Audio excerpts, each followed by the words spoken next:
En 2 ans, le bilan à mi-parcours du gouvernement reflète bien son efficacité sur de nombreux chantiers. Reçu dans l'émission 12 batailles en 60 minutes, le Premier ministre a édifié les Congolais sur les acquis, les réalisations en cours et celles à venir. Après l'achèvement et l'équipement des hôpitaux généraux de Djiri à Brazzaville et de Ngoyo à Pointe-Noire, le gouvernement va procéder à leur remise à niveau pour que ces 2 formations sanitaires reçoivent les malades atteints de cancer.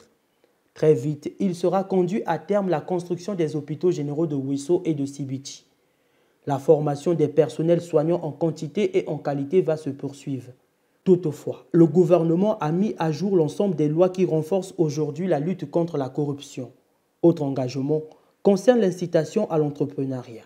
Nous sommes en train de faire un grand travail pour que désormais nous puissions plutôt obtenir la croissance grâce aux ressources pétrolières. Donc nous sommes en train de travailler à ça pour que chacun de nous soit responsable désormais de sa propre vie. Mais l'État accompagne, crée le cadre. Je vous ai dit, pour réduire le risque du citoyen, l'État va abonder les banques.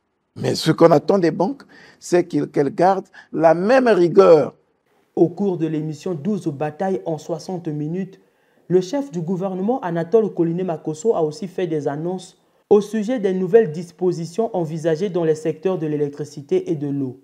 Sur la question des hydrocarbures, le gouvernement prévoit une nouvelle hausse sur le prix de l'essence. Tout autour de nous, tout le monde a augmenté à un taux très élevé. Il y en a qui ont même fait du 100%. Et du coup, on est pris de court avec ce que nous avons connu, les bateaux qui brûlent au beach. Qu'est-ce qui se passe? Comme c'est moins cher chez nous, c'est subventionné. Les voisins viennent ici, prennent le carburant, vont vendre ça chez eux, et nous continuons à payer le prix. C'est pourquoi le Fonds monétaire international nous dit donc, vous êtes obligés. Et là aussi, on est encore dans une discussion. On vient d'obtenir du Fonds monétaire international de nous laisser, à la limite, augmenter d'abord le super. Parce que le super profite aux nantis. On va arriver avec un système de pose de compteurs, tant d'électricité que d'eau, pour que désormais, nous puissions payer au juste prix nos consommations et que ça nous rende davantage rigoureux.